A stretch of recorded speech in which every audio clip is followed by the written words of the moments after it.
hope you're okay. I hope you are keeping well, despite this weekend, the awful weather. So if you're not watching it when it's awful weather, you are blessed. It's gone past. We're fine.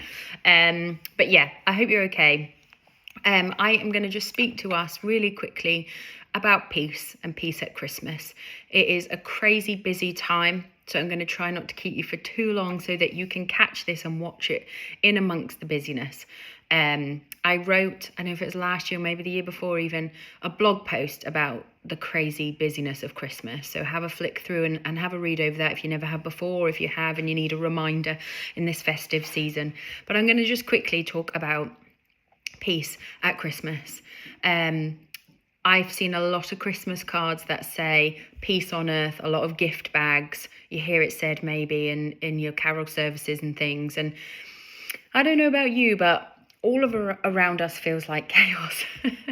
This season, for me as a mum of 3 children, and I'm sure for you and whatever you have going on in your life, it feels like one thing after another. Every day there's something to remember. I need to remember costumes. I need to remember the events. I need to remember the nativity concerts. I need to remember the nativity concerts for work. I need to remember the carol services. I need to remember the gifts, the presents for the teachers, the presents for my family, the presents for the lollipop man. I need to remember to buy the food in. I need to remember have I got mince pies. I need to, remember have I booked the Santa train. I also have all 3 of my children's birthdays over this season. Wouldn't recommend. So it's chaos, and I'm sure it's just the same for you at home as well. And even just then taking it away from me personally or us personally, moving that wider circle out further afield, there is war, there is sickness, there is hunger, there is famine, there is poverty, there is substance abuse, there is homelessness. Sophia and I meet every week to pray about all of those things. It doesn't seem to be getting any better. There's no money in the government. There's nothing left for anybody. We're all out for ourselves. It's chaos.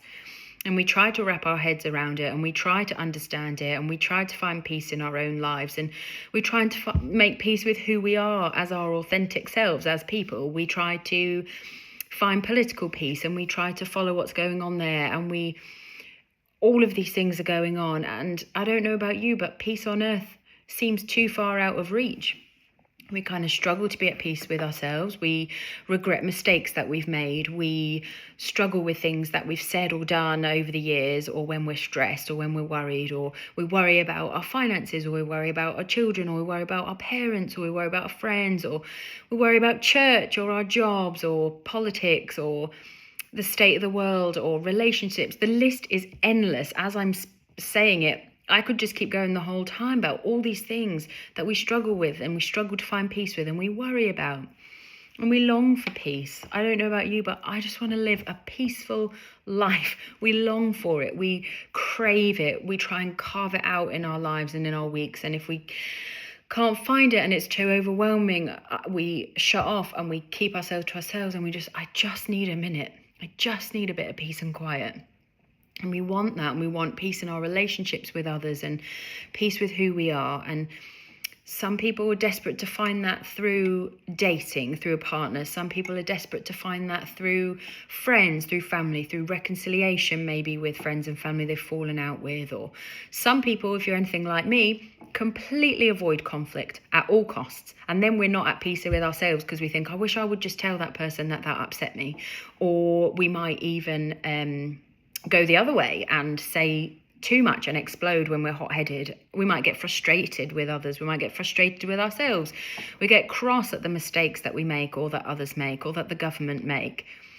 And for some, this Christmas, there is no peace. There's no certainty of gifts under the tree. There's no certainty of the lights being left on, or the gas being paid for, or the food, or that there's no, peace, them in the middle of living in a war zone, or all of these things, desperate for a ceasefire. And it makes me wonder, if not you, is peace on earth really even an option anymore in the world that we live in? Is it even a possibility anymore? Are we all too far gone as a society? And some people would say yes, this is the way it is now, and other people would say no, Of course not. The world is already better than it ever was before many years ago. And you look throughout history, we're in a much better place. You know, technology's advanced. We have more than we could ever need. There are more jobs. You know, lots more people across the world can vote or have their say. We've got better healthcare. We live longer. All of these things. We've progressed as a society in so many ways. So why doesn't it feel consistent? And why does it feel like this world is just on a knife edge full of hate and all of this other stuff going on? Where can we turn to in the hope of peace? Well, I'm sure you know where it's going and you know what I'm going to say. You don't even need me, to say it, but I hope you watch to the end of the video. But for us as followers of Jesus, we believe that that's exactly it. That is who is going to bring us the peace. That is where we're going to find the peace at Christmas and always. Jesus taught humanity what peace is. Jesus taught humanity how to love. Jesus set the example and he served and he loved his enemies, and he included every single group and person within society, and he included every culture and religion and background, and he didn't mind about your mistakes. He understood. He met you where you were at. He included you. Jesus taught people how to love each other, how to love themselves, how to see themselves as worthy and included and part of such a bigger thing and see value in it. And Jesus served as the peace between God and people. And God revealed himself through Jesus and his humble entering of the world that we think about at Christmas, that we celebrate in this Advent period as we think about the build-up and the preparation for the birth of Jesus, is something that the world had never experienced before, nothing like it.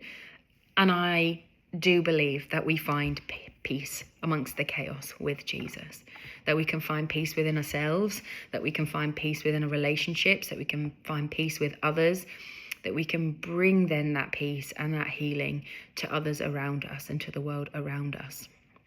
Jesus taught us how to. Jesus came to give us a hope and an example for a new kingdom and for a new way to live that loved and included everybody, for a new way to be that wasn't selfish but it was selfless, and a new way to not reject and condemn and judge and cast aside and not include, but to include and change the world and to live at peace and to bring peace to a world full of chaos and hate. Peace on earth and mercy mild, God and sinners reconciled. It's a part of a carol that we will all sing probably over the next few weeks. And for me, it is just that one line that perfectly sums up who Jesus is a perfect picture of Jesus as God's gift of peace. And it's the perfect representation and visual for us to understand peace and understand Jesus as that representation of peace. Jesus demonstrated the kind of peace that we all long for and that we are responsible to carry into the world around us as followers of Jesus.